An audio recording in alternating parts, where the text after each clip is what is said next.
Josephine. I won't leave you waiting in between. Je vous souhaite la bienvenue sur le podcast Les enfants vont bien. Ici, vous entendrez parler de PMA à l'étranger, de GPA, de conception artisanale, d'adoption et de bien d'autres termes qui accompagnent la conception de nos familles. Vous entendrez aussi, et surtout, des familles homoparentales, coparentales, monoparentales par choix ou de fait, adoptantes, nous raconter leur parcours extraordinaire, au sens littéral du terme, vers la parentalité. Parce qu'en France, le chemin est bien avancé mais n'est pas encore abouti, je vous propose d'écouter des témoignages de notre quotidien qui vont vous rassurer sur le fait que nos enfants vont bien. Vous écoutez l'épisode 46 de la saison 3 du podcast Les enfants vont bien. Tellement de sujets sont abordés dans cet épisode que j'ai eu du mal à sélectionner ceux que j'allais indiquer dans le titre. Mais j'avais très envie de traiter de l'avortement, parce que je sais que dans nos familles, certaines ont dû y avoir recours, parce que leur chemin de vie les y a amenés. C'est alors difficile à appréhender quand nous devons passer ensuite par un parcours PMA engageant et contraignant pour concevoir nos enfants. Cette ambivalence est pesante et toujours en toile de fond lorsque l'on envisage de construire une famille. Oui mais voilà, la vie n'est pas linéaire, il y a des bons et des mauvais moments. Marion n'était pas prête à accueillir un bébé alors qu'elle reconstruisait sa vie après une rupture difficile. Ce bébé s'est niché lors d'une relation d'un soir avec un garçon, la seule qu'ait eue Marion. Elle a fait le choix de l'IVG, elle a subi cette IVG et puis elle est passée à autre chose pour avancer. Son esprit y est accru très fort et pourtant, ce petit bébé n'était pas décidé à se laisser déloger. 4 mois et demi plus tard, Marion découvre qu'elle est toujours enceinte d'une petite fille qui s'appellera Stella. Alors elle a composé, elle a transformé le contexte pour que finalement elle soit en mesure de l'accueillir. Et puis elle a rencontré Elisabeth, qui a souhaité devenir la maman de Stella, elle aussi. Ça aura pris 10 ans de montagnes russes, d'angoisse parce que le géniteur de Stella est réapparu dans leur vie, d'insécurité parce qu'il faut encore se battre pour pouvoir adopter nos enfants. Je vous laisse découvrir leur histoire et je vous souhaite une bonne écoute. Bonjour Marion. Bonjour Constance. Je te remercie beaucoup de t'être rendue disponible pour cet enregistrement. Je vais préciser tout de suite que cet épisode est un petit peu différent des épisodes que j'ai l'habitude d'enregistrer et que donc il peut ne pas être bien entendu ou ne pas être facilement entendu. Donc vous êtes libre ou non d'écouter cet épisode, particulièrement dans le contexte de nos familles, on va dire. Puisqu'aujourd'hui nous allons traiter de l'avortement et aussi un avortement dans le cadre de nos familles. Alors un peu particulier, je ne vais pas en dévoiler plus. Est-ce que pour commencer, Marion, tu peux te représenter, puisqu'on t'a déjà entendu dans un podcast de la Saint-Valentin, qu'on a déjà entendu Stella, et qu'on t'a déjà aussi entendu sur un des petits podcasts de l'été. Oui, alors bonjour, moi c'est Marion, ou Marmotte pour les intimes. J'ai bientôt 33 ans. Et je suis mariée à Elisabeth et nous sommes les mamans de Stella, qu'on appelle Marmottine, et d'une petite brioche qui est prévue pour bientôt, très bientôt. Très très bientôt. Pour resituer rapidement le contexte, tu as rencontré Elisabeth, il y a combien de temps ?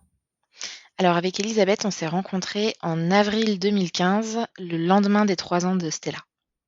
Voilà. Et donc Stella est arrivée dans ta vie, donc tu as rencontré Stella avant Elisabeth, on est bien d'accord ?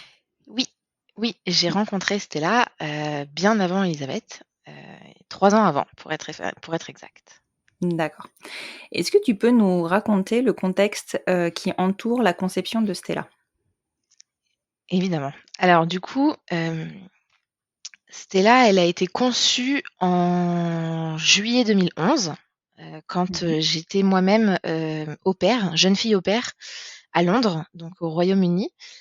J'étais partie en fait en janvier 2011 en me disant que je laissais tout derrière moi, que j'allais commencer une nouvelle vie parce que j'avais eu, comme beaucoup de gens, le cœur brisé. Et donc je me suis reconstruite dans cette ville. J'ai vécu ma meilleure vie pendant un bon paquet de mois. J'ai fait la fête, enfin bref, la vie londonienne comme on l'imagine. Et à côté de ça, enfin j'ai fait la fête, mais il se passe ce qui se passe parfois. À un moment donné, je me suis sentie un peu seule aussi et donc bon, l'alcool aidant et je la fais courte, mais en gros, j'ai fini par coucher avec un garçon, ce qui n'est absolument pas ce que j'aime parce qu'en fait, je suis vraiment, purement une nana qui aime les nanas et c'est juste la solitude, en fait et ça arrive. Mmh. C'est pas ma plus grande fierté, hein, c'est pas mon mon meilleur moment. Hem et malgré le fait qu'on se soit protégé avec ce garçon et malgré le fait que pour des raisons médicales, autres, on m'avait laissé entendre que possiblement j'aurais des difficultés à avoir des enfants, si ce n'est ne pas en enfin, si ce n'est que j'en aurais pas. Mmh. Donc à ma grande surprise, je me suis retrouvée enceinte après avoir, eu juste, un coup d'un soir. Et donc ça, c'était en juillet 2011 et je l'ai appris quasiment tout de suite, en fait, parce que je sais pas, je l'ai senti, enfin, il y avait un truc Mmh. et quand je me suis aperçue que j'étais enceinte, en fait, ça rentrait pas du tout dans mes plans. J'avais à peine 22 ans, j'avais juste un bac en poche, je vivais chez des gens parce que j'étais, du coup, jeune fille au pair. J'avais tout quitté en France, j'avais pas de travail, j'avais pas d'appart, j'avais rien et en revanche, ce que j'avais, c'était une éducation assez, ouverte de ma famille et assez féministe presque et du coup, ça s'est pas posé vraiment comme une question pour moi. Je me suis dit: «OK, genre, c'est une décision très dure à prendre, mais en 24-48 heures, la décision d'avorter, elle était prise» et donc Mmh. j'ai appelé, une de mes meilleures amies. J'ai pleuré, pendant des heures parce que, ben, c'était quand même une décision dure à prendre pour moi à l'époque. Parce que c'était une chance en fait, entre guillemets qu'on me donnait alors qu'on m'avait dit que possiblement j'aurais pas d'enfant ou j'allais galérer et en tant que Mmh. lesbienne, j'avais pleinement conscience que les parcours de PMA, c'était pas non plus, un truc super simple Mmh. et là, je savais que je ne pouvais pas garder ce bébé, donc il fallait avorter, donc c'était dur et le temps que je digère la nouvelle, j'ai contacté, enfin un centre de planning familial en fait en banlieue parisienne, qui est aussi l'hôpital où je suis née moi-même, et j'ai pris rendez-vous. La dame m'a tout expliqué. L'un dans l'autre, j'ai attendu quelques semaines par rapport à la date, pour pouvoir avorter, tu sais, non pas de manière médicamenteuse, mais par aspiration. Parce Mmh. qu'en fait, je suis une chochotte, et j'ai aucune, je ne supporte pas la douleur et en fait, Mmh. beaucoup de gens m'ont expliqué que d'avorter de manière, médicamenteuse, ça prend des jours et tu souffres super longtemps et Ouais, j'étais pas c'est long capable, ça. en fait. Mmh. Psychologiquement, déjà, je souffrais de devoir faire ce choix-là. Je voulais pas souffrir physiquement. Sachant que j'ai des règles douloureuses, j'avais d'autant plus peur Mmh. et donc j'ai, pris rendez-vous pour aller faire une anesthésie générale et une aspiration, donc un Ouais, donc c'était avortement par assez tard du coup. aspiration. C'était pas très tard. C'était le premier jour du délai légal pour faire l'avortement par aspiration. D'accord. Donc je sais plus, enfin ça fait 10 ans donc j'ai un peu oublié les délais, mais de mémoire, il y avait, je crois que tu as 5 semaines, il faudra vérifier ça. Tu dois avoir voilà quelques semaines pour faire par médicament en fait et Mmh. après tu as une autre période où tu peux faire par aspiration et moi j'étais sur le premier jour du délai légal par aspiration parce que je voulais quand même avorter assez vite vu qu'il fallait que je retourne, à Londres. C'était sur mes vacances d'été Ouais, d'accord. Tu avais organisé ça pour que ça tombe, c'est ce que j'allais te et demander, pourquoi Paris et pas Londres du coup? et ben, en fait, ouais, c'est ça, Stella a été conçue, mi-juillet.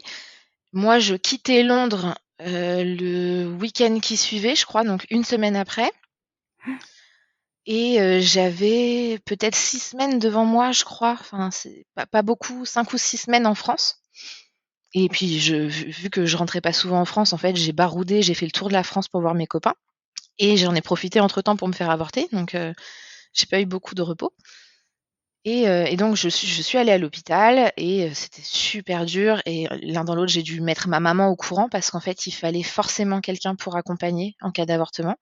Dans cet hôpital, en tout cas, c'était le process et notamment quelqu'un pour venir chercher la personne. Donc évidemment, moi, j'ai pris la seule personne qui ne conduit pas.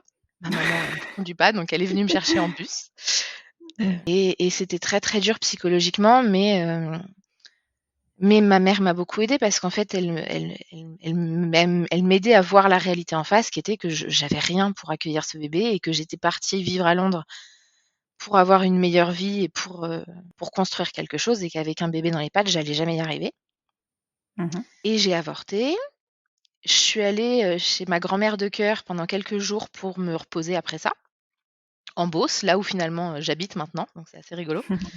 Et l'un dans l'autre, à l'époque, il y avait, un bar à Paris qui s'appelait Le Troisième Lieu Oui, c'est vrai. et c'est ça, c'était un super bar et j'ai réussi à sortir dans ce bar, enfin, j'étais sortie dans ce bar quelques jours avant d'avorter et j'avais fait des rencontres de nanas sympas et donc on discutait pendant le temps où je me reposais après mon avortement et en fait, je pense que je suis tombée un peu, à l'époque, je disais croque-love, c'est un peu qui coulole de dire ça, mais je suis tombée un peu sous le charme d'une nana et donc enfin, j'ai bousculé mes vacances, en fait, pour aller, après ma semaine de repos post-avortement, pour aller la voir et donc il y a une erreur que j'ai fait à ce moment-là et qui est la mienne, c'est que je j'ai pas fait l'écho de contrôle post-avortement parce qu'elle m'a été présentée comme une écho de enfin comme un rendez-vous, c'est pas une écho de contrôle, qu'on m'a présenté, c'est un rendez-vous de contrôle, qui était fait avec la psychologue pour vérifier que tout allait bien et en fait, je me suis «auto-médiquée» entre guillemets parce que moi j'ai décrété que tout allait bien vu que j'étais en train de tomber amoureuse d'une nana et que j'étais sur mon nuage et que voilà,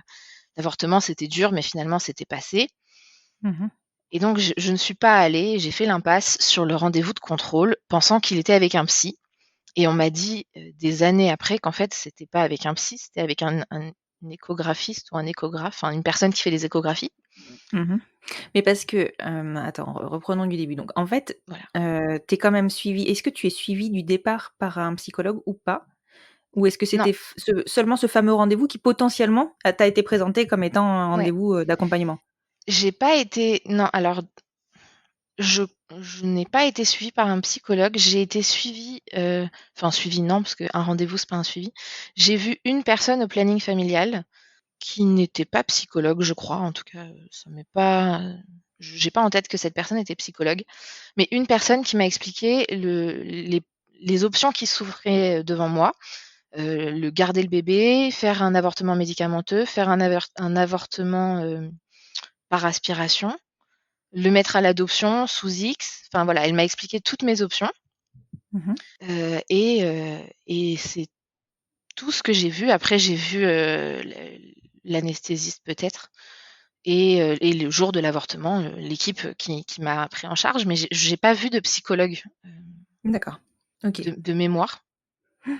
Et donc du coup, à ce moment-là, on t'a pas expliqué du tout, quel était le contenu de ce dernier rendez-vous qui était, donc un rendez-vous de contrôle? Non, en fait, la dame, quand je suis sortie de la maternité, on m'a donné un papier en me disant que je pouvais me rendre pour mon rendez-vous de suivi à, telle date, tel bâtiment, Mmh. pour un rendez-vous de suivi et de contrôle.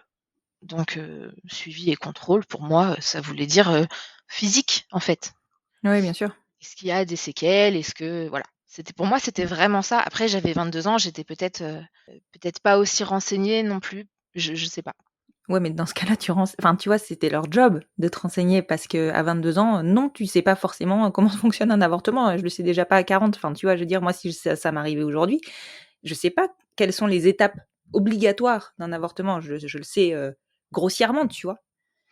Après la différence, je pense, entre, à l'époque et maintenant, c'est que si ça devait m'arriver aujourd'hui, j'irais sur internet voir les infos, Ouais, c'est vrai, tu tu as vois? raison. Et Maintenant, c'est on peut se renseigner. Mmh. c'est souvent ce qu'on se dit avec ma femme, enfin ma femme, n'importe quoi, genre Google est tellement son amie, elle se pose une question, elle la pose à son téléphone tout de suite. Et moi, j'ai toujours pas ce ré pourtant on n'a pas c'est pas grand-chose, on a 6 ans d'écart, c'est pas énorme, elle est plus jeune que moi, mais elle a ce réflexe. En plus, elle est développeuse web, donc peut-être elle a plus la tête dans les ordinateurs, j'en sais rien. Moi, j'ai pas encore ce réflexe-là et à 33 ans, mais je l'avais clairement pas à 22. Donc aller Ouais. me renseigner sur l'avortement avant d'avorter, c'est pas quelque chose que j'ai fait. Pour moi, quand tu veux une info scientifique et médicale, tu vas pas voir Google, tu vas voir un médecin. C'est ça, c'est ça, C'est ça, clairement. voilà. Donc du coup, tu fais pas ce rendez-vous de contrôle, tu, tombes in love de cette, fameuse nana et qu'est-ce qui se passe, quoi? Est-ce que avec cette nana, il se passe quelque chose déjà? Alors avec cette nana, il se passe, effectivement que, ben, je suis passée chez elle, que j'ai passé un super moment et après j'ai repris mes affaires et j'ai pris mon train, mon Eurostar pour rentrer chez moi à Londres. Mmh.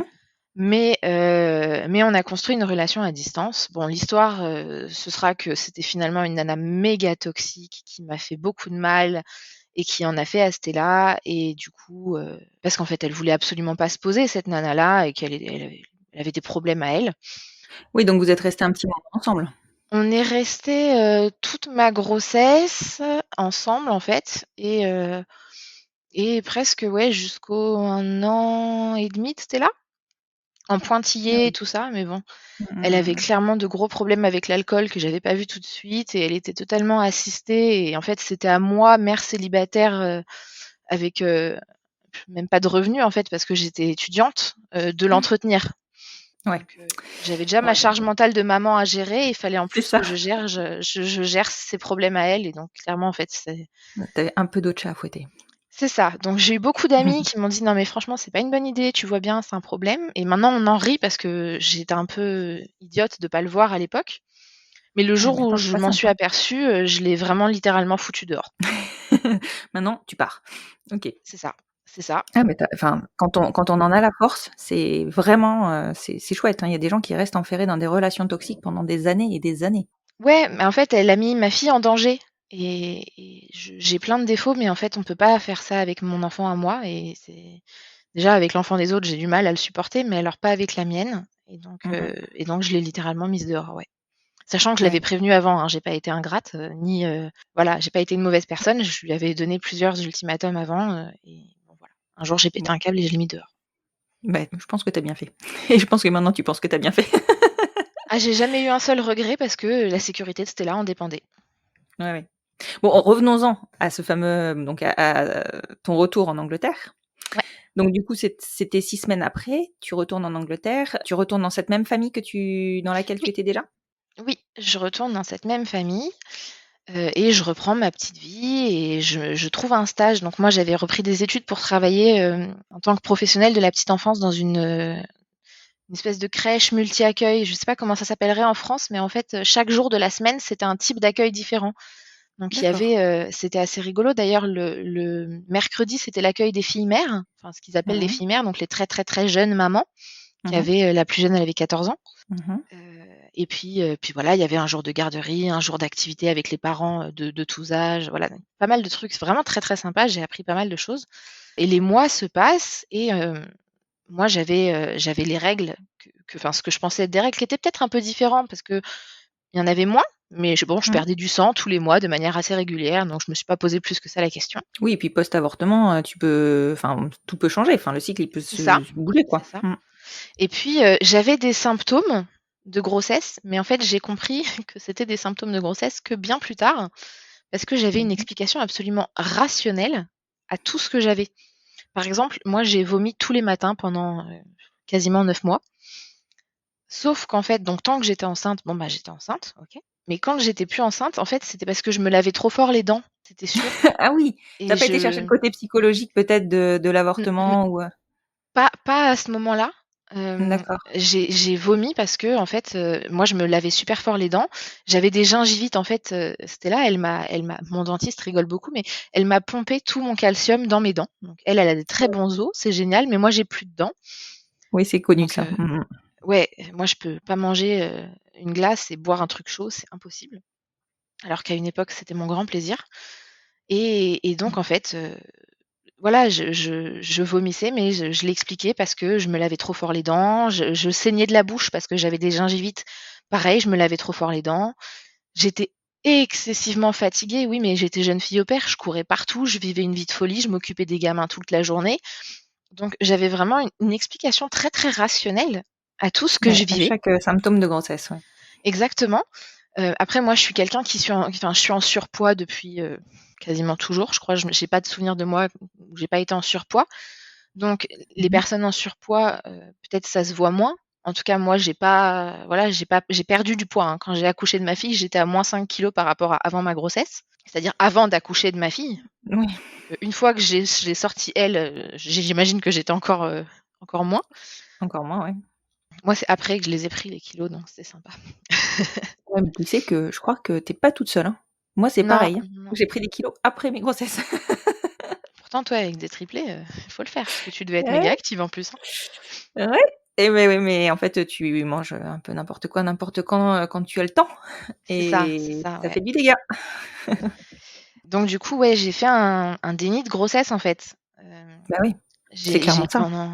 pendant plusieurs mois, en fait, j'avais absolument pas conscience que j'étais enceinte, du tout. Je pensais que j'étais fatiguée parce que je sortais, que je vomissais parce que ou j'avais trop bu ou, mon brossage de dents intensif et tout ça. Bon, alors je buvais moins cette deuxième partie d'année que, la première partie d'année entre janvier et juillet avant de tomber enceinte. Mais ça, c'est la vie qui a fait ça. C'est parce que j'ai perdu ma copine, de beuverie entre-temps, donc Mmh. elle est rentrée en France, en fait. D'accord. Donc Ouais et finalement, la vie, elle est c'était dans le pas bon plus sens. mal, mais c'est vrai que je fais partie de ces a posteriori, de ces horribles parents qui ont continué à boire pendant qu'ils étaient enceintes, alors que c'est bien connu qu'il faut pas le faire. Mais Mais tu factuellement, ne je le le savais savais pas. pas. C'est ça. Voilà. Et je pense que la nature est bien faite parce qu'en fait, Stella, enfin, c'est un enfant, elle est absolument parfaite, elle est en parfaite santé, elle l'a toujours été et pourtant, j'ai rien fait en matière de suivi de grossesse et compagnie donc la C'est vie a ça. ses la vie a ses propres plans. Je crois que la vie voulait que tu rencontres Stella surtout, parce que C'est ça, là, tout va dans ce sens-là. c'est ça. Et alors, à quel moment tu te rends compte que tu es toujours enceinte? Ou peut-être à nouveau enceinte, mais en l'occurrence, il y avait pas de logique, mais bon. Et ben, je me suis rendu compte que j'étais encore enceinte, en fait, en voyant dans mes ateliers de crèche multi-accueil où je travaillais. Et je discutais avec une très jeune femme qui avait déjà un petit bébé, enfin un petit bébé, un toddler comme on dit, qui marchait donc et qui m'expliquait qu'en fait elle venait de réaliser qu'elle était enceinte mais elle l'avait pas vu venir et elle me parlait de ses symptômes et ça a pris un moment avant que dans ma tête je connecte et je me dise: «Mais, peut-être j'ai un peu les mêmes quand même». C'est un peu voilà, Peut-être que ça me rappelle quelqu'un, c'est peut-être. ça et bon voilà, ça m'a pris du temps à laisser pénétrer l'info et j'ai fait, comme beaucoup de gens, le fameux pipi sur un bâton qui te dit que oui ou non tu n'es pas enceinte et en fait, le réactif, il n'avait pas eu le temps de monter à la barre de contrôle que le test était rouge écarlate. Et tu sais qu'en fonction du stade de grossesse, il peut ne pas virer non plus, quoi. Donc Bah nous, enfin moi en tout cas, il est monté, comme ça en 2 secondes. Ils te disent: «Il faut attendre», je sais plus 3 minutes je crois. mmh mh. Moi j'ai pas eu besoin d'attendre 3 secondes. Le truc était rouge et du coup de panique, j'ai fait pipi sur un deuxième puis un troisième bâton, pour être sûre que le truc était pas cassé et Ouais, je l'ai tu m'étonnes. fait, pendant, 2-3 jours d'affilée pour être sûre aussi. Donc, des bâtons j'en ai gardé qu'un, mais des bâtons de test de grossesse en fait pour Stella, j'ai dû en utiliser une dizaine et quand j'ai réalisé, je suis allée voir la directrice de l'endroit où je travaillais, et donc j'étais en stage en fait, parce que j'allais à l'école en parallèle, donc il y avait pas d'enjeu d'employeur ou quoi, c'était bon, Mmh mh. une directrice de stage. Je suis allée la voir et je lui ai dit: «Écoute, je suis un peu en panique parce que j'ai fait pipi sur un test, je suis enceinte, mais dans ce pays, je sais pas ce que je dois faire» et je lui ai expliqué que j'avais avorté, que Oui, c voilà, parce que toi aussi, dans ta tête, il a fallu que ça c'est ça ça, s'imprègne, quoi. c'est ça. Après moi, je suis le genre de personne qui peut s'habituer à beaucoup de choses. Enfin, tu le sais Constance, Mmh. parce qu'en parallèle, Constance nous suit, avec, Élisabeth qui est enceinte parce que c'est notre doula et du coup, Constance a vécu avec nous beaucoup de choses pour lesquelles on a dû s'adapter. Tout à fait. Et donc Constance, tu sais que je suis capable de m'adapter, il faut juste me laisser, 24-48 heures pour digérer les nouvelles. Mmh mh.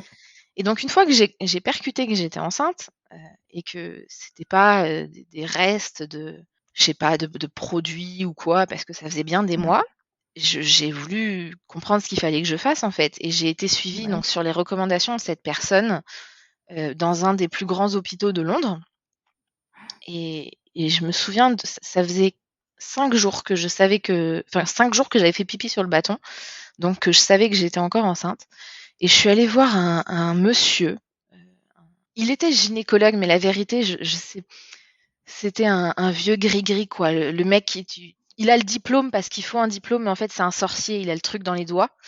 Mhm. Il m'a mis sur la table d'examen, il m'a regardé, il m'a dit: «Pourquoi vous êtes là?» Et donc je lui explique mon cas. Il met la main sur mon ventre et j'avais pas de ventre. Enfin, Mhm. j'étais juste un peu grosse, mais j'avais pas du tout de ventre de femme enceinte du tout. Et le mec appuie dans un sens puis dans l'autre. Il me dit: «Mais là, si c'est pas des jumeaux, vous aurez de la chance. Bien sûr que vous êtes enceinte». Des jumeaux. Oh. J'avais 22 ans, j'étais toute seule. Et puis bon, l'anglais, je me débrouille bien, mais c'est pas ma langue maternelle non plus, quoi. Et Mhm. maintenant, j'ai un bien meilleur niveau que ce que j'avais à l'époque. Donc je me suis vraiment dit: «Le mec, j'ai pas compris ce qu'il me dit, en fait». Et je lui ai demandé de répéter 2 fois. Et c'est son interne, ou enfin, c'est le Mhm. jeune avec lui qui devait être son interne, qui m'a réexpliqué: «Non, non, en fait, vous êtes bien enceinte». Et là, j'ai pris un coup, alors que je le savais, en fait. Mais là, j'ai pris un coup parce Mhm. que j'avais trop peur d'avoir des jumeaux. Et en plus, non, mais des fois, ils Ah, font vraiment pas attention à ce qu'ils disent, hein. c'est ça. Mais factuellement, avoir des jumeaux en soi, c'était un rêve à l'époque, mais juste pas dans ce contexte-là. Non, mais toute seule, non, mais enfin bon, C'est ça. voilà. Bref, donc c'était voilà, c'était un peu l'histoire fun. Et donc de Ouais. là, ils m'ont envoyé faire une échographie. Mhm. Et c'est une partie, après on croit ou on croit pas. Moi, je crois dur comme fer à ça, mais pendant l'échographie, la personne, elle parlait pas. Elle était très, très concentrée, cette femme-là, sur ce qu'elle faisait, parce que j'imagine qu'il y avait un enjeu. Après une fausse couche, il faut vérifier que tout va bien et qu'il lui manque pas, un bras ou quoi que ce soit. Mhm. Elle fait tout son examen clinique et à un moment donné, moi, je vois littéralement 36 chandelles. Comme dans les dessins animés, les petites Mhm. les petites lumières qui tournent autour de ta tête. Et j'avais jamais vu ça de ma vie, en fait. J'avais jamais eu, l'expression «voir 36 chandelles», je l'ai compris ce jour-là. Mhm. Et je m'enfonce un peu plus dans le fauteuil et je me dis, et je commence à respirer en me disant: «Ça va pas, OK». Et je ferme les yeux et devant mes yeux, il y a écrit en espèce de lumière violet, quand je sais pas comment ça s'appelle ce truc-là, faudrait que je cherche depuis le temps que je raconte cette histoire, mais c'est quand on bouge très vite un flash devant une appareil photo, ça écrit des Ouais, mots. cette lumière. Voilà. Ouais, tout à fait. Et c'était écrit en violet, c'était là. Dingue. Et je savais. Je sais pas comment ça s'est passé. Je suis persuadée que son âme a parlé à la mienne, mais bon, après, on peut se dire que j'étais un peu bourrée, j'en sais rien. Ça dépend vraiment des croyances des gens. Mhm. Mais j'étais convaincue que mon bébé s'appelait Stella et que c'était une petite fille et elle allait absolument très bien, en fait. Elle allait très, très bien, cette petite fille. Ouais, là, tu connecté avec ton bébé, en fait. J'ai connecté et la dame donc finit son examen. Elle s'est pas rendue compte du tout de ce que moi je venais de vivre, en moi-même. Et à la fin de l'examen, elle me dit, «OK, est-ce que voilà, je peux vous faire mon retour?» Et je lui dis: «Oui». Elle me dit: «OK, tout va bien». Je lui dis: «Oui, je sais».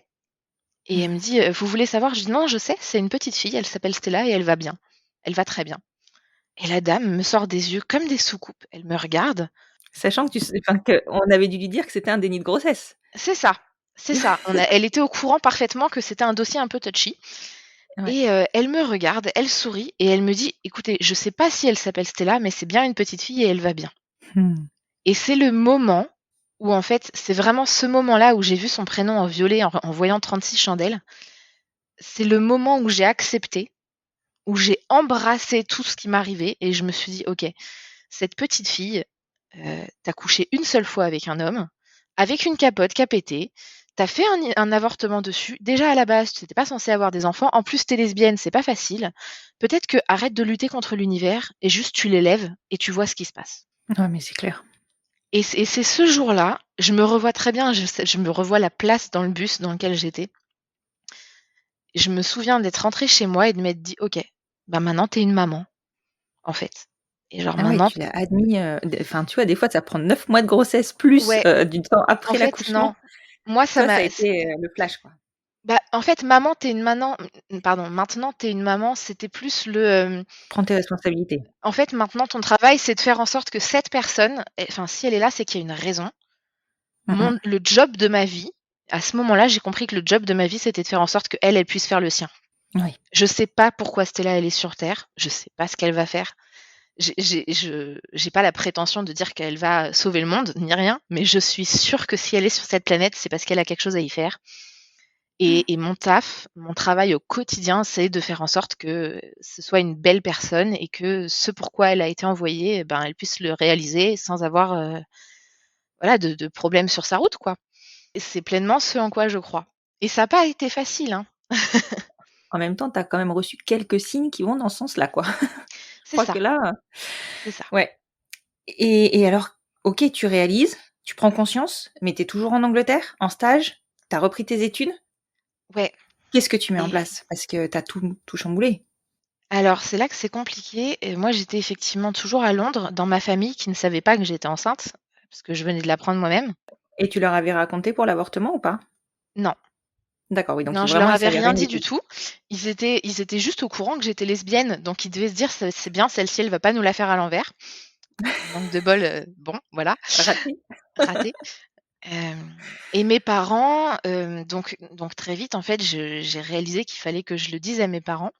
C'était compliqué. Tu m'étonnes. Ma maman, elle était partie dans le sud, chez ma grand-mère.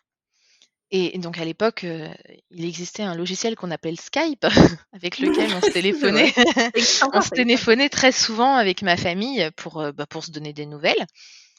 Et le moment où j'ai appelé le Skype de ma grand-mère sur son ordinateur fixe, hein, parce que les ordinateurs portables, il y en avait pas tant que ça, Mmh mh. et que du coup j'ai vu ma mère.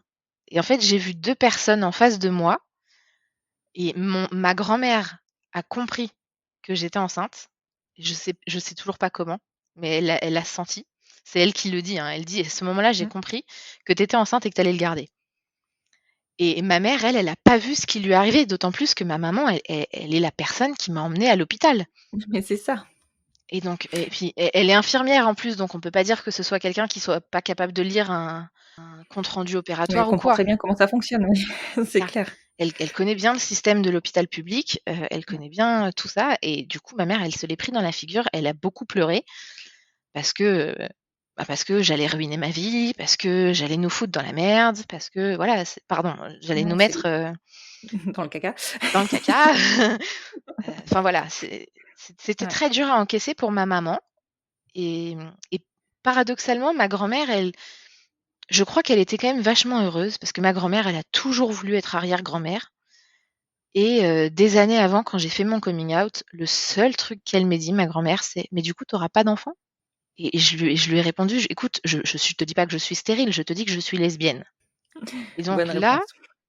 et c'est ça. Et donc là, ma grand-mère, je lui disais: «Finalement, on va moins galérer que prévu à te donner des arrière-petits-enfants». Bon, elle était ravie.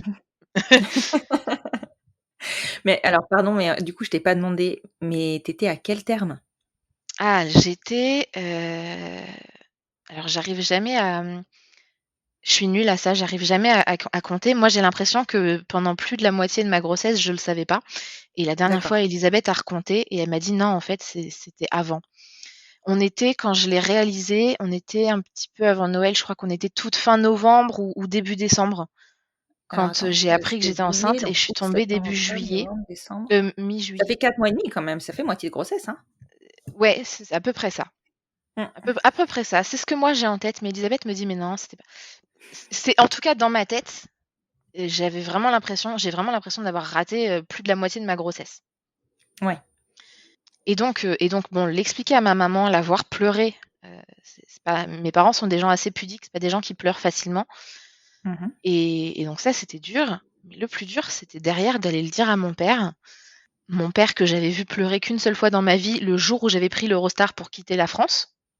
Heu D'accord. et j'avais jamais vu mon père pleurer à un autre moment. Et je pensais que j'allais le faire pleurer, et en fait, je l'ai pas fait pleurer, je l'ai fait rentrer dans une rage silencieuse.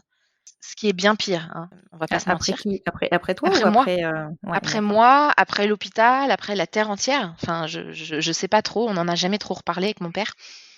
Régulièrement, il m'envoie Bah oui, encore des parce que tu petites as quand même piques. pris tes responsabilités. C'est ça.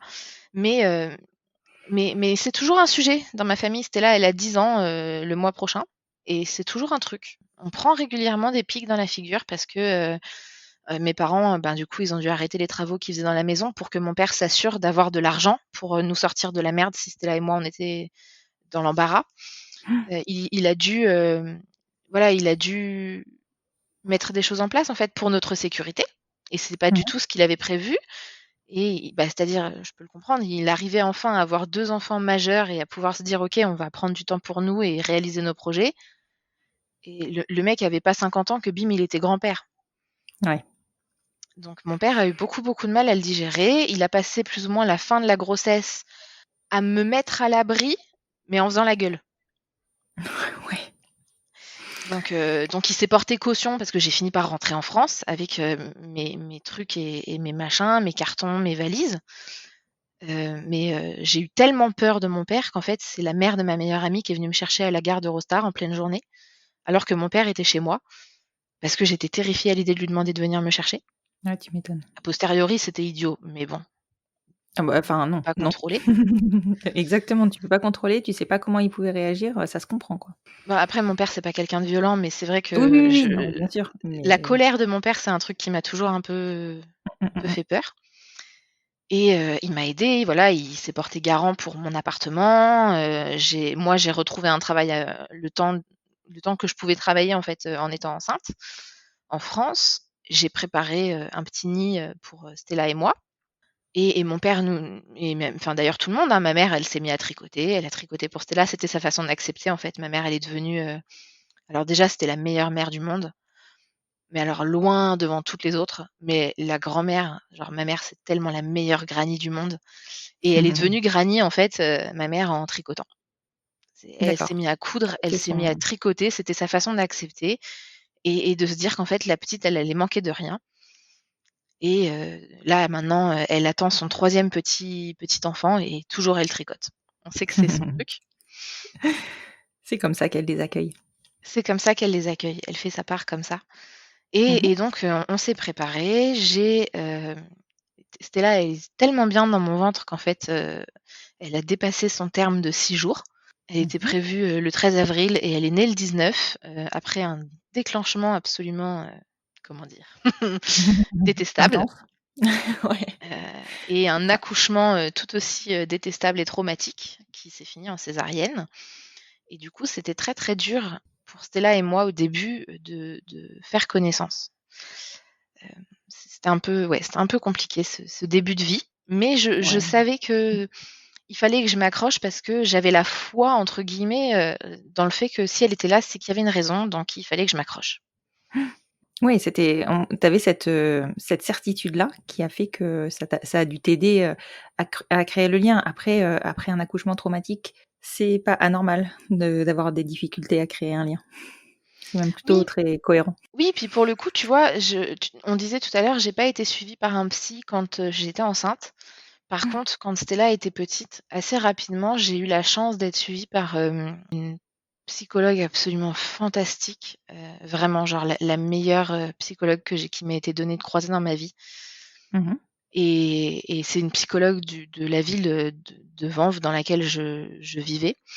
Cette psychologue m'a aidée énormément, et je pense que dans les moments dans les moments de vie où j'en pouvais plus, c'était mon phare, quoi.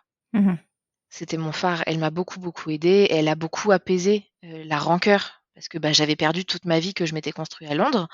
J'avais tout quitté pour me refaire une vie, de folie, et là, j'ai tout quitté à nouveau à Londres pour revenir en France, et sûrement, moi qui suis assez rancunière, il y avait une partie de moi qui en voulait un peu à Stella quelque part, mais elle a apaisé ça dans son travail qu'elle a fait, sur mon cerveau, et ça s'est fait.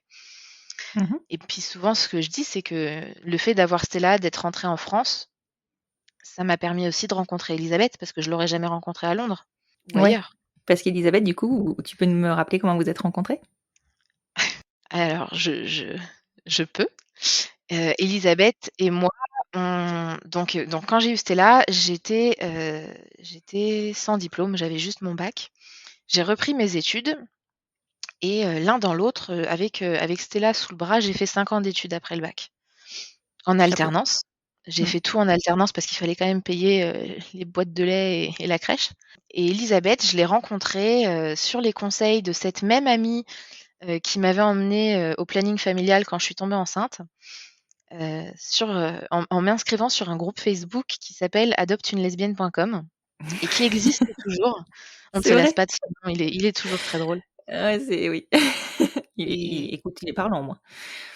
Et il existe toujours, adopteunelesbienne.com. Je n'y vais plus, mais je sais qu'il existe. Et on s'est parlé, mais on était toutes les deux dans nos partiels. Donc, on se parlait, voilà, comme ça, un peu en dilettante. Et en fait, quand on a fini nos partiels, on s'est parlé un peu plus intensément et on a senti qu'il y avait un truc. Il y avait une connexion et on a décidé de se rencontrer. Et en fait, on s'est rencontrés le lendemain des 3 ans de Stella. Donc Stella, elle est née le 19 avril et avec Elisabeth, on s'est rencontrés en vrai le 20 avril Mhm. 2015.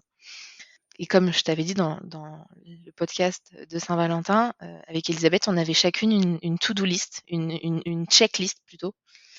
Et moi, dans mes critères, je voulais rencontrer quelqu'un qui ne soit pas effrayé du fait que j'avais déjà une petite fille de 3 ans. Et Ouais, ce qui Elisabeth, semble ça lui être a pas fait évident. peur. C'est ça. Et aujourd'hui, avec Elisabeth, vous êtes mariés? On est mariés. On s'est mariés en Écosse, en plein Covid. Ouais. On a bien Ça aussi, tu nous galéré. l'as raconté. C'est ça. On a bien galéré avec cette histoire-là. Mais on est mariés. On a eu le plus beau mariage du monde, je pense. On aurait bien aimé que nos proches soient là, mais finalement, ce qu'on a eu, c'était chouette aussi. Et on s'est lancé en parcours PMA très peu de temps après, d'ailleurs, qu'on ait enregistré l'épisode avec Stella. On a fait plusieurs essais et le 4e était le bon. Et aujourd'hui, donc, vous attendez ensemble une petite brioche. On attend une petite brioche, ouais. Il faut aussi noter que Elisabeth a souhaité adopter Stella. Donc, Oui, Stella a 2 mamans. oui. Depuis le podcast de Stella, les updates, c'est que effectivement, on s'est un peu battu avec le tribunal de Chartres parce que on avait posé donc dès qu'on a été mariés, qu'on a reçu notre livret de famille et qu'on a reçu le document de non-rétractation après, enfin le Consentement à document du l'adoption. notaire, en fait, le consentement, le délai de 2 mois, etc. Donc le plus rapidement qu'on a pu, on a posé le dossier au tribunal de Chartres et on a attendu un paquet de temps. La dame qui gère en fait les dossiers qui passent en commission a bien vu que notre dossier, ça faisait un moment qu'il était sur le bureau, donc elle l'a remis en haut de la pile et elle nous a fait passer à l'audience de septembre alors qu'elle nous avait dit qu'on passerait en octobre. Donc on n'a Mhm. pas pu assister à l'audience alors qu'elle nous avait vraiment, elle avait insisté pour on y assiste en nous expliquant que pour des enfants aussi grands que Stella, c'était important de se rendre dans le tribunal, d'assister à l'audience et de comprendre ce qui se passait pour eux, parce que c'était vraiment Mhm. leur vie. Donc on avait préparé Stella à ça, nous on va jamais dans les tribunaux, donc on était impatiente de vivre ça. Et elle nous appelle en septembre. Non, d'ailleurs, je les appelle pour vérifier que c'est toujours bon. Je les appelle en octobre pour vérifier que c'est toujours bon la date. Et là, elle me dit, mais non, mais votre cas, il a été passé en commission en septembre. Et je dis, ah bon, mais on n'a pas été prévenu. Et elle nous explique que le Covid, elle a vu qu'on avait attendu, du coup, elle a voulu accélérer. Et je demande du coup ce qu'il en est, le jugement. Et l'un dans l'autre, après moult discussions et allers-retours, j'apprends qu'on a été rejeté. Notre demande a été rejetée. Alors là-dessus, je sors D'accord. de mes gonds parce que moi, j'avais fait un dossier méga solide, c'est-à-dire avec toute l'expérience qu'on a dans notre communauté de famille LGBTQIA+, j'avais bien regardé les lettres, les témoignages, les albums photos, tout ce qu'il fallait. Le Mhm. tribunal de Chartres, il demande rien, juste le CERFA, mais j'avais mis en plus des choses pour pas me faire recaler justement, et là on me recale. Et j'ai dit c'est pas possible. J'ai fait la nana têtue. Je suis allée sur internet. Merci le collectif famille parce que j'ai mis le lien du collectif famille où c'est bien expliqué les conditions à remplir pour pouvoir adopter l'enfant du conjoint.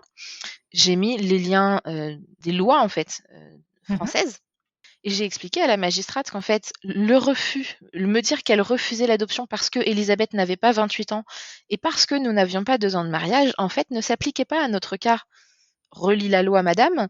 Et en fait, ça ne s'applique pas. Et donc, une fois que je lui ai mis le nez dans son erreur et que je lui ai expliqué qu'en 2 clics sur Google, moi, je pouvais lui trouver L'info. la loi à appliquer et l'information à utiliser, bizarrement, ils ont revu leur jugement et ça a pris encore évidemment, hein, encore 1 ou 2 mois pour avoir la nouvelle audience. Après, ça nous a pris un temps infini, encore oui, donc ça a pris 1 mois entre l'audience négative et l'audience positive. Après, ça a pris 2 mois pour qu'on reçoive le jugement. Fin février, on a pu, envoyer le papier à la mairie de naissance de Stella pour faire changer son nom Et à ce moment-là, il y a eu un problème et ils ont pas pu l'ajouter au livret de famille et donc seulement maintenant, ils l'ont ajouté. Ils ont envoyé le livret de famille dans la mairie dans laquelle je vis et on n'a toujours pas pu le récupérer. Donc c'est à ce point récent. Pourtant, le livret de famille, Ouais, c'est pas un truc que je laisse traîner, mais c'est à ce point récent qu'on n'a toujours pas pu le récupérer et on est mi-mars. ouais. Voilà où Ça a on été en long. est. Donc Stella a officiellement 2 mamans, mais elle a toujours pas officiellement le même nom que nous sur ses papiers d'identité. Et comme symboliquement, c'est très très important pour nous de faire les démarches de changer nos papiers d'identité tout ensemble, du coup, nous non plus, on n'a pas les bons papiers d'identité avec notre nom de femme mariée parce qu'on attend Stella. Oui, oui, c'est ça. Ça, c'est vraiment incompréhensible que, en fonction des tribunaux, en fonction de la personne qui est derrière le tribunal ou le bureau de la secrétaire du Mmh, tribunal, mmh. les lois sont pas appliquées de la même façon partout en France. Donc, il n'y a pas d'homogénéité. Bref, c'est pas homogène, quoi. Mmh, mmh. Et c'est hyper, enfin voilà, pour nous, c'est lourd en fait. C'est lourd parce que ça montre encore nos différences, alors qu'en vrai, on nous permet enfin d'être comme tout le monde. Bah, oui, mais ce qui est le plus lourd, c'est en fait, ce qui est le plus lourd pour moi, c'est que nous, en tant que personnes concernées, je pense la communauté, hein, même la communauté qui te suit, qui est directement concernée, on a les lois et les avancées en tête. Ce qui est très lourd, c'est que le grand public ne les a pas. Donc nous, par exemple, Oui. dans nos proches, on leur a dit: «Bah, nous, notre PMA, elle nous a coûté tant de milliers d'euros». Les gens, ils ont ouvert des yeux grands comme des soucoupes et ils nous ont dit: «Mais la PMA, elle est passée là, légalement, c'est pris en charge». Je leur ai dit: «Les Mais gars, c'est mais passé bon, voilà. avec enfin, il y a 200 donneurs en France. Mmh. Non, bien sûr que c'est pas possible. On serait pas enceinte là, sinon. Il y a tellement de demandes, donc il faut expliquer tout le temps ça et c'est ce que Ouais. te disait Stella quand tu l'as enregistré. Ce qui est le plus lourd, c'est de répéter, de répéter, de répéter, d'expliquer et de ne pas se lasser et de ne pas s'énerver parce que les gens n'ont pas l'info et nous, Ouais. on éduque beaucoup autour de nous et donc on a éduqué au fait que, ben, oui, Stella, elle était pas protégée pendant toutes ces années parce que le cas où moi je meurs, ben, elle était toute seule et bien sûr que Mmh, mes mmh, parents mmh, l'auraient mmh. pas laissée à la rue, mais si mes Oui, parents, évidemment. ils avaient envie j'en sais rien, de faire du mal à Élisabeth, techniquement, ils pouvaient lui interdire de voir Stella. Ouais, tout Alors à mes fait. parents sont pas des gens idiots, bien sûr, mais on peut pas la protéger si on l'adopte pas. Et Mmh. c'est pareil, maintenant, il faut expliquer que, ben, oui, mais si tu veux choisir ton donneur parce que pour toi c'est important, parce que, par exemple, nous, on est en surpoids, donc on voulait pas en tout cas prendre le risque de donner, ce problème-là. On voulait donner une chance de trouver un donneur qui a vraiment pas de problème de poids pour que notre enfant n'en ait pas et qu'il risque moins de maladies, en fait. Bah, ça, en France, tu peux pas le faire. Non, non, non. Et, et c'est des petites choses comme ça. Et les gens comprennent pas. Les gens te disent, bah oui, mais si tu fais ta PMA en France, c'est gratuit. Oui, mais c'est pas à mes termes. Donc je préfère, enfin c'est malheureux, mais je préfère payer et que ça se fasse dans mes termes. Oui, Et puis les c'est gens se gratuit rendent pas depuis compte. peu.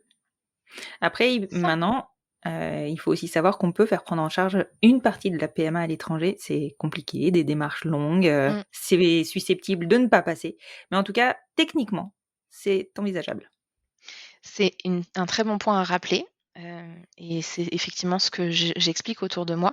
Le seul bémol, c'est que ça ne s'applique pas quand tu passes par Cryos et que tu trouves un gynéco en France, ce qui a été notre cas. Ouais, tout à fait, tout à fait. Et c'est effectivement Ça ne l'exception s'applique à, qu'à à cette l'étranger. règle. Mmh, mmh, mmh. Ouais, c'est l'exception à cette Exactement. règle. Ouais, Nous, tout on, à fait. on voulait passer par le Portugal avec l'aide de Léa. D'ailleurs, merci beaucoup Léa. On voulait passer par le Portugal et en fait, avec le Covid et en ayant déjà une fille aînée qui était assez grande et donc voilà, qui pouvait pas rater l'école, on a dû passer par Cryos pour pouvoir rester en France. C'est un point à avoir en tête. Et Stella, elle connaît son histoire? Oui, Stella, elle connaît son histoire depuis, avant sa naissance. Ouais, ah oui, d'accord. Heu, oui, en fait, quand, j'ai appris que j'étais enceinte, à nouveau, à Londres, je vivais encore à Londres à l'époque et j'ai commencé à enregistrer des dictaphones où je lui racontais mes ressentis un peu comme un journal intime. Je lui disais: «Bah, voilà, je pense que je te dirais ça comme ça, je t'expliquerai avec ces mots-là parce que je sais pas à quel âge, j'avais des grandes interrogations, à quel âge on explique aux enfants qu'ils naissent pas dans les choux et donc J'avais fait en fait, j'avais pris des notes mentales et je lui expliquais en fait, voilà, je planifie de commencer à te parler de telle chose à tel moment. J'espère que tu auras pas de questions avant. Et c'est que des vagues souvenirs parce qu'en fait, mon disque dur a craché et elle n'a jamais pu entendre malheureusement ces enregistrements que j'ai faits pour elle et pourtant il y en avait des dizaines et des dizaines. Oh, c'est tellement dommage. Et c'est très, très dommage et ça me fait très, très mal au cœur d'y penser. Mais du coup, j'ai toujours pris l'habitude de toujours lui raconter les choses, de toujours lui dire la vérité, sur tous les sujets, même les sujets, qui font moins consensus. Mais, elle a toujours, toujours connu son histoire. Elle sait qu'elle est née, d'une rencontre d'un soir. Elle sait que c'était pas un enfant désiré à la base, mais que, une fois que j'ai su que j'étais toujours enceinte d'elle, ben, j'ai désiré la garder, même si j'ai pas désiré la concevoir. Elle sait que j'ai désiré la garder, que je me suis toujours battue pour elle. À partir du moment où j'ai choisi de la voir, puisque la deuxième fois, j'aurais pu faire le choix, les médecins m'avaient proposé de faire une interruption médicale de grossesse pour en gros, réparer leurs bêtises, parce que Ouais. c'est eux qui avaient raté, l'IVG. Oui, mais c'est pas tout à fait la même procédure. Non, c'est pas du tout la même procédure et du coup, j'ai l'impression que c'était un peu borderline de dire, on va faire, une interruption médicale de grossesse alors que c'est une grossesse qui allait bien. Bah oui, bien sûr. Mais c'était pour, faire passer sous le tapis le fait que, ben, ils avaient aspiré un amas de cellules au lieu d'aspirer un embryon. Ouais, bah Bon, oui. en tout cas, j'ai refusé parce qu'il faut pas se battre quand un embryon, une âme, n'importe quoi s'accroche, il faut protéger cette âme. C'était ma conviction et j'ai expliqué tout ça à Stella. Je lui ai dit: «À partir du moment où j'ai compris que tu t'étais accrochée, que tu allais rester, ben, je me suis mis dans ton équipe et j'ai protégé tout ça et je lui ai toujours, toujours parlé de ça. Après, je lui ai expliqué qu'il y avait différentes façons de faire des bébés. Comment on fait des bébés? Parce que parfois, il y a une graine de monsieur qui rencontre une graine de madame et ce monsieur et cette madame deviennent des papas et des mamans. Parfois, c'est pas le cas. C'est pas son cas à elle. C'était, elle dit: «J'ai une graine de maman et une graine de monsieur». Elle a tendance à le dire un peu comme ça. Mais c'est ça. Avec le temps, bien sûr que maintenant, elle parle plus facilement d'un ovule et d'un spermatozoïde. Elle a un peu plus, de vocabulaire, disons «scientifique» entre guillemets. Les graines à bébé, elle connaît le principe depuis qu'elle est toute, toute petite et on lui a fait en anglais, en français et on a la chance ou la malchance d'avoir été retrouvée par son géniteur D'accord. qui est londonien et quand, c'était là, quel âge elle avait? 6 ans et demi, je crois. Son géniteur, nous a retrouvés, bref sur internet l'un dans l'autre. Il a fait le lien? Il a fait le lien parce qu'en fait, il a déjà un garçon lui, qui est plus grand que Stella. Il m'a montré une photo de son fils petit et en fait, effectivement, il y a des traits communs entre son fils petit et Stella et donc lui a dit: «Non mais ces enfants se ressemblent trop, c'est sûr, il y a un truc». Nous, on a beaucoup paniqué avec Élisabeth, et on a beaucoup pleuré de stress parce qu'on ne savait pas quelles étaient ses intentions. Il y a la barrière de la langue, même si on est bilingues toutes les 2, donc c'était beaucoup de stress Oui, et l'un puis, dans l'autre, on Stella fait était on pas a protégée, ni Élisabeth. Stella était absolument pas protégée parce qu'elle n'était pas adoptée par Élisabeth, parce que nous n'étions pas encore mariés. Donc c'était beaucoup, beaucoup de stress, mais on a réussi à créer une relation. On a réussi à comprendre que Chris ne voulait rien de mal à Élisabeth, au contraire. On a réussi à lui expliquer qu'on n'attendait strictement rien de lui, qu'on n'avait pas besoin de lui dans notre vie, que Stella ne manquait de rien, qu'elle ne manquait certainement pas d'un père, qu'elle ne manquait pas de grands-parents parce qu'il venait avec, sa famille, hein. Oui, bah oui, évidemment. Et après il y a toujours la barrière de la langue parce que lui, il considère qu'il est le father de Stella. Parce qu'en fait, il a généré Stella dans le sens où en anglais on dit que quelqu'un a fathered avec ED un kid. Donc il a effectivement, je sais même pas le traduire en français, mais il est au sens biologique son père, mais on n'utilise pas ce mot-là en français. Oui. Donc nous, ça nous a créé des journées d'angoisse où on parlait avec lui toutes les 3. Non, pardon, Elisabeth, Chris et moi sur WhatsApp, on a une conversation. Jusqu'à ce qu'on comprenne qu'en fait, on voulait tous dire la même chose, mais qu'on n'avait pas le bon vocabulaire et que la barrière de la langue ne nous aidait pas. Quand il nous demande des nouvelles de Stella, ça reste occasionnel, on lui en donne, mais on demande à Stella si elle est d'accord. Quand il veut voir Stella, pareil, on demande à Stella si elle est d'accord. Là, on s'est vu fin février parce qu'elle était d'accord. Ça faisait 2 ans avec le Covid qu'on s'était pas vus, donc on n'a pas jugé que c'était non plus trop intrusif. Puis c'était une journée à Paris, comme ça, quelques heures, et on a fait un musée et voilà. Et en fait, on garde la porte ouverte parce que si Stella a des questions, on veut qu'elle puisse se sentir en confiance pour les poser. Bien sûr. Et Chris est OK avec ça, en fait. Il veut pouvoir répondre à ses besoins si elle en a et qu'il est en mesure de le faire. Et pour l'instant, ça nous convient à tous comme situation. Maintenant, Stella est adoptée, donc on se sent d'autant plus sereine avec ça. Il n'y Bien a pas sûr. il y a pas de problème de place. Il peut plus la reconnaître. Oui, Il n'a bien sûr. jamais voulu la reconnaître, donc tout va bien. Mhm. Le seul truc, c'est que Stella ne parle vraiment pas bien anglais. Elle comprend vaguement maintenant des trucs en anglais. Et Chris, lui, il dit bonjour, comment ça va en français. Donc Ouais. c'est vite limité. Et ils ont encore besoin de nous l'un comme l'autre pour communiquer. Donc pour l'instant, c'est bien. Non, dans l'ensemble, voilà, Stella connaît vraiment son histoire. Elle sait comment elle a été conçue. Enfin, je lui ai jamais menti. C'est très important pour nous, en fait. Mhm. Qu'elle sache que oui, effectivement, dans la vie, elle part avec ce désavantage de ne pas avoir été désirée à la base, mais elle part avec cette force d'avoir une armée derrière elle qui s'est toujours battue pour qu'elle ne manque de rien. Et pour le coup, avec la conviction qu'on a que les âmes viennent pas sur Terre pour rien, elle a une armée pour être sûre de pouvoir mener son projet à bien, quoi. Bien sûr. Et d'ailleurs, je me suis posé une question tout à l'heure. Je me suis demandé, quand les médecins t'ont proposé l'IMG, est-ce que tu as, toi, envisagé, du coup, d'aller au bout de cette grossesse et de la placer sous X, puisque tu avais la conviction que si elle s'était attachée et qu'elle était restée, c'était pas pour rien, mais tu aurais pu te Mmh. dire, j'ai toujours pas les conditions pour l'élever, je la confie à une autre famille. Si moi j'avais choisi de faire l'IVG à la base, au tout début de la grossesse, les premières semaines, c'est parce que je me connais assez pour savoir que j'aurais jamais le courage d'abandonner un enfant, sous X, Oui. en fait. Je pouvais renoncer à un embryon. Mhm. J'aurais jamais pu renoncer à un enfant que j'aurais senti bouger, avec qui j'aurais joué, parce que j'ai joué pendant quelques mois, les derniers mois où Stella était dans mon ventre, j'ai joué avec elle. Mhm. Je savais que je pourrais pas l'abandonner. Et donc non, j'ai jamais considéré, pas une seule seconde, d'accoucher sous X. Ça m'est même pas venu à l'esprit Ouais. parce que je sais pas. Je sais pas t'expliquer, Constance. C'est comme ça. Je savais qu'en fait, ben, si elle avait persisté à être là malgré l'IVG, c'était à moi, c'était un signe de la vie. Il fallait que moi je me débrouille pour faire en sorte que ça rentre. Et pour une fois, c'est la vie qui forçait son agenda sur moi et pas l'inverse, parce que j'ai tendance à tout bousculer pour que ça rentre comme moi je veux. Et parfois, la vie fait des blagues. Et là, c'est la vie qui m'a dit non, ma poule, cette fois, c'est pas toi qui vas faire la loi.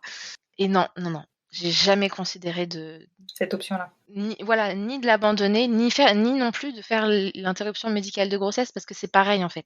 T'as eu ta chance, t'as fait une IVG, elle a raté, maintenant tu l'acceptes et tu gères, parce que si ça se produit comme ça, c'est que ça doit se produire comme ça. Bah, écoute, en tout cas, je te remercie beaucoup, Marion. Je pense que c'était vraiment hyper important de parler de ce qui peut se passer aussi quand parfois on se retrouve dans des situations qui ne sont pas nos situations familiales habituelles, parce qu'on n'a pas toute la même histoire, on n'a pas toutes su de suite qu'on était lesbienne. On a eu un parcours avant. Certaines, je le sais, sont passées par l'avortement. Et bon, toi, ton avortement a une conséquence qui est Des différente des avortements qui avortements fonctionnent, on va le dire comme traditionnels, ça. enfin classiques, on va dire, en tout cas réussis. Voilà. Mais je pense que c'était hyper important d'en parler parce que dans nos parcours, dans nos familles, des fois, c'est difficile de penser à son avortement, de penser enfin, de se rappeler de son avortement alors qu'on sait que derrière, on a des difficultés à procréer. Enfin, on peut pas le nier, c'est compliqué pour nous, ça coûte cher. Je suis sûre qu'il y a de l'ambivalence dans certaines familles ou même en certaines personnes par rapport à ça.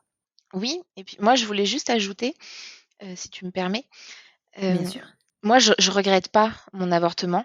Je regrette pas du tout d'avoir avorté. Je sais que factuellement, dans le contexte qui était le mien, à savoir que j'avais 22 ans, que j'avais pas de diplôme, que j'avais pas d'appartement, pas de travail, parce que j'étais juste au pair en fait. C'était un peu Mmh. une année de césure en fait. Donc j'avais dans ce contexte-là rien pour accueillir ce bébé. Et donc je ne regrette pas d'avoir avorté. Et bien sûr, on dort mal, hein, et on le fait pas de gaieté de cœur, mais je savais que c'était ce qu'il y avait de mieux à faire. Et quand je me suis aperçue que j'étais toujours enceinte de Stella, en fait, j'ai changé le contexte. Et c'est ce qui fait qu'après, j'ai pu garder Stella. J'ai décidé que du coup, j'allais quitter Londres, j'allais trouver un travail, j'allais trouver un appart, j'allais me remettre dans mes études. Et donc, j'ai changé mon contexte. Ce que je ne voulais pas faire à la base. C'est pour ça que j'avais avorté. Je ne voulais pas changer mon contexte. Et c'est à ce moment-là que j'ai réalisé qu'en fait, non, faut arrêter de lutter. Et qu'il faut juste aider cet être humain à venir au monde. Faire ce choix, ça m'a pas plus apaisée parce que j'ai eu une deuxième chance. Voilà, j'avais pas de regret d'avoir fait mon avortement, c'est juste le contexte a changé, donc je l'ai pris autrement et j'ai aucun, enfin voilà, je suis claire avec ça et j'ai aucun problème à défendre l'avortement pour tout le monde et je pense que c'est important qu'on ait ce droit-là et je suis très heureuse de l'avoir moi en tant que femme. Ouais, c'est un droit important. Le droit à disposer de notre corps, c'est, je pense, essentiel. Et aujourd'hui, même dans nos familles, il peut nous arriver d'avoir recours à l'avortement. Et ça, c'est une chance. Il y a plein de pays où c'est pas possible. C'est ça. On est chanceuse de pouvoir avorter en sécurité, entre guillemets. Exactement. Je te remercie beaucoup, Marion. Et puis on te retrouve très certainement très bientôt à nouveau sur le podcast. Avec plaisir. Merci beaucoup à toi, Constance, de m'avoir donné la parole. Je t'en prie. Je suis fascinée par les dénis de grossesse et la puissance de l'esprit sur le corps. Je suis toujours admirative de la force qu'il faut pour avoir recours à une IVG. Et je suis reconnaissante de vivre dans un pays où nous pouvons disposer de notre corps et avoir recours à l'IVG. Si j'ai souhaité enregistrer cet épisode et le diffuser ce mois-ci, c'est parce que la loi a évolué depuis peu et que le délai légal pour pouvoir avoir recours à un avortement est passé de 12 à 14 semaines d'aménorrhée.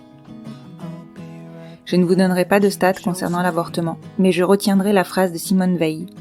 Aucune femme ne recourt de gaieté de cœur à l'avortement. Il suffit d'écouter les femmes, c'est toujours un drame, et cela restera toujours un drame. Si cet épisode vous a plu et que vous souhaitez soutenir le podcast, vous pouvez le partager sur les réseaux sociaux.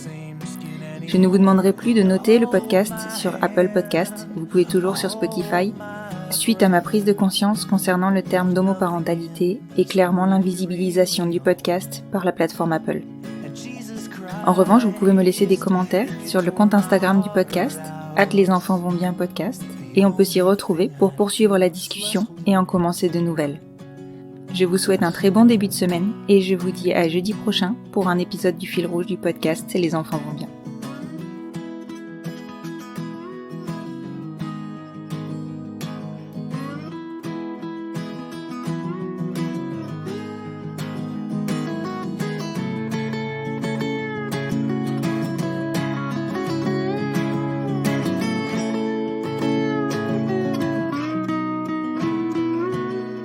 I'll be right behind you, Josephine. Even when my soul's an amputee, and my bleeding heart is sinking in the lake inside my chest. So I grab what I can cling to and I leave behind the rest. Now hold my hand, I'll hold my breath. There's nothing in this world we really own. And Jesus Christ, if you tore my heart out, the only thing I'd feel was less alone. Now hold my hand and take my breath and leave behind the things you'll never own. And Jesus Christ, please tear my heart